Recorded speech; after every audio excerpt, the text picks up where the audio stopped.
দুর্নীতির দায়ে গ্রেফতার শান্তনু ও দেবদাস ঘনিষ্ঠ বিজেপি জেলা স্তরের এক নেতা। দুর্নীতির দায়ে গ্রেফতার হলেন মন্ত্রী শান্তনু ঠাকুর ঘনিষ্ঠ লক্ষণ ঘোষ।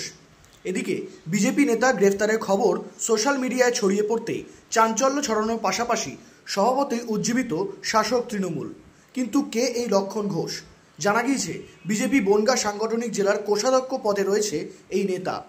মন্ত্রী শান্তনু ঠাকুরের পাশাপাশি বনগাঁ সাংগঠনিক জেলা সভাপতি দেবদাস মণ্ডলের সঙ্গেও যথেষ্ট সখ্যতা রয়েছে এই লক্ষণের। এমনকি সোশ্যাল মিডিয়ায় সেই ছবি জ্বলজ্বল করছে রীতিমতো, যদিও এই ছবির সত্যতা যাচাই করেনি সংবাদ মাধ্যম। এদিকে বনগাঁ তৃণমূল সাংগঠনিক জেলা সভাপতি বিশ্বজিৎ দাসের দাবি, করোনার আগে থেকে বিজেপির এই ধরনের ছোট বড় নেতারা তাদের সীমিত ক্ষমতার উপর ভর করে বাজার থেকে টাকা তুলেছে। অভিযুক্ত লক্ষণ চাকরি দেওয়ার নাম করে চাকরি প্রার্থীদের ভুল বুঝিয়ে লক্ষ লক্ষ টাকা হাতিয়ে নিয়েছে। মোটের ওপর বিজেপি দলটাই দুর্নীতিগ্রস্ত, এটা তারাই জ্বলন্ত উদাহরণ। 2026 সালের বিধানসভা নির্বাচনে রাজ্যের মানুষ দুর্নীতিগ্রস্ত বিজেপিকে দূর করে দেবে।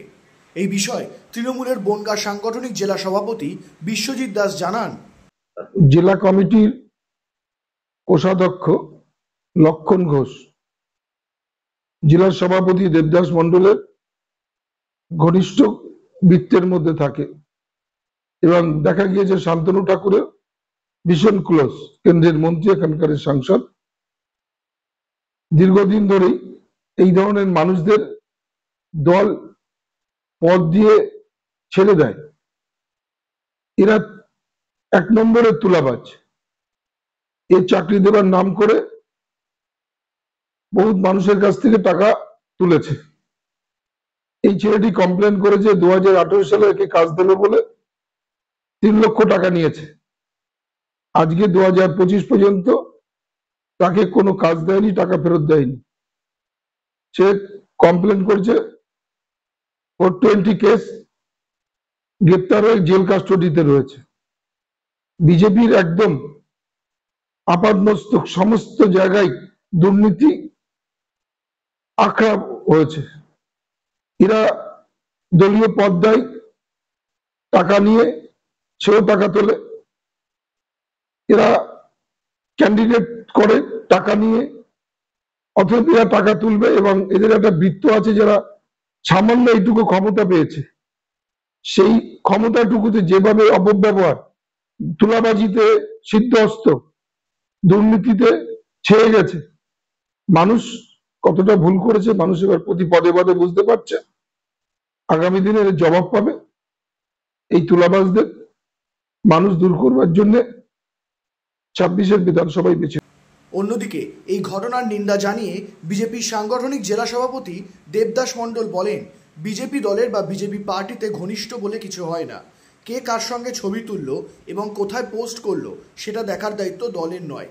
পাশাপাশি এই ঘটনার পক্ষান্তরে স্বীকার করে নিয়ে তিনি বলেন, এটা 2018 সালের ঘটনা। 2018 সাল থেকে তিনি জামিনে মুক্ত আছেন। আদালতে হাজির না দেওয়ায় তাকে গ্রেফতার করা হয়েছে। এটা ওই নেতার একান্ত ব্যক্তিগত বিষয়, তার দায় দলের নয়।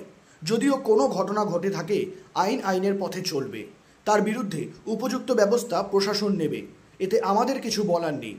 তৃণমূলের যে নেতারা এসব সোশ্যাল মিডিয়ায় ছড়াচ্ছেন তারা আপাদমস্তক দুর্নীতিগ্রস্ত। এদিন বিজেপির বনগাঁ সাংগঠনিক জেলা সভাপতি দেবদাস মণ্ডল জানান, বিশেষ পদে বলতে উনি ট্রেজারার, উনি হলো ট্রেজারার, বনগাঁ সাংগঠনিক জেলার ট্রেজারার। আর ওনার যে বিষয়টা বলছে সবাই, উনি বিজেপি করে, এটা অস্বীকার করার কোনো জায়গা নেই। অবশ্যই বিজেপি, কিন্তু এটা 18 সালের কেস। উনি কোর্টে হাজিরা দেয়নি, যার জন্য ওনার ওয়ারেন্ট বেরিয়েছে। এই ওয়ারেন্টের জন্য উনি অ্যারেস্ট হয়েছে। এবার আমাদের বক্তব্য, যদি ব্যক্তিগতভাবে কেউ কিছু করে তার দায় তার পার্টির নয়, তার দায় পার্টির নয়, সেটা তার ব্যক্তিগত ব্যাপার। টাকা পয়সা সংক্রান্ত কেলেঙ্কারি বলছে। যদি সত্যি ঘটনা ঘটে থাকে, সে তো বেলে আছে, সে ওয়ারেন্ট ছিল, যেহেতু কোর্টে ডেটে হাজিরা দেয়নি তার জন্যে তাকে কোর্টে প্রডিউস করে দিয়েছে। এটা 2018 সালের ঘটনা, আমি যতদূর শুনেছি। ও চোরেদের কথার কি উত্তর দেবো? ওরা হলো ওদের রন্ধে রন্ধে চুরি, ওদের রন্ধে রন্ধে চুরি। আর ভারতীয় জনতা পার্টির বিষয়টা সকলেই জানে মানুষ। যে এইসব কাজে কোনো প্রশ্রয় দেয় না। যদি তারপরেও যদি সে অন্যায় করে থাকে তা তার তদন্ত হবে, তদন্ত হয়ে যা শাস্তি হবে তাই হবে।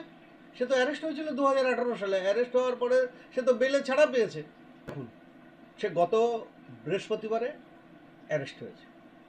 অ্যারেস্ট বলতে আমি আবার বলছি, কিন্তু সে কোর্টে টাইম টু টাইম হাজিরা দেয়নি বলে তার ওয়ারেন্ট বেরিয়েছে, সেই ওয়ারেন্টের পরিপ্রেক্ষিতে তাকে অ্যারেস্ট করা হয়েছে। এতদিন কোথায় ছিল এরা যারা বলছে? আর যারা বলছে তারা কারা? তাদের তো সর্বঙ্গে দাগ, সর্বঙ্গে দাগ, তাদের রন্ধে রন্ধে চুরি, তাদের রক্তে মিশে গেছে চুরি যারা বলছে। ফেসবুকে পোস্ট করছে, দেখুন ফেসবুকে পোস্ট যারা করছে এ তৃণমূলের দালালরা, তৃণমূলের দালালরা। ওই যে লিখছে অনুগামী অমুক, অনুগামী, বিজেপিতে অনুগামী বলে কিছু হয় না। যেমন ধরুন আমি জেলার সভাপতি, কত লোকে ছবি তোলে, তার মধ্যে কে ভালো কে মন্দ, তার ব্যক্তি জীবনে কি আছে সেটাকে আমি দেখতে যাবো? না সে দেখার সময় আমার আছে, না সে দেখার দায়িত্ব আমার। এয়ার ইনফ্রাস্ট্রাকচারের উদ্যোগে অহনা অ্যাপার্টমেন্ট বারাসাতের হৃদয়পুরে নৃপেন ঘোষ সরণিতে তৈরি হচ্ছে নতুন আবাসন প্রকল্প। থাকছে একগুচ্ছ বিশেষ সুবিধা, লিফট থেকে শুরু করে ডিপ টিউবওয়েল, এছাড়াও থাকছে সাউন্ড প্রুফ জেনারেটর এবং কার পার্কিং এর সুবিধাও। এখানে 2 এবং 3 BHK ফ্ল্যাট রয়েছে, এছাড়াও থাকছে আরো একগুচ্ছ বিশেষ সুবিধা। বিস্তারিত জানতে ফোন করুন স্ক্রিনে দেওয়া ফোন নম্বরে। সাধ্যের মধ্যে স্বাদ পূরণ।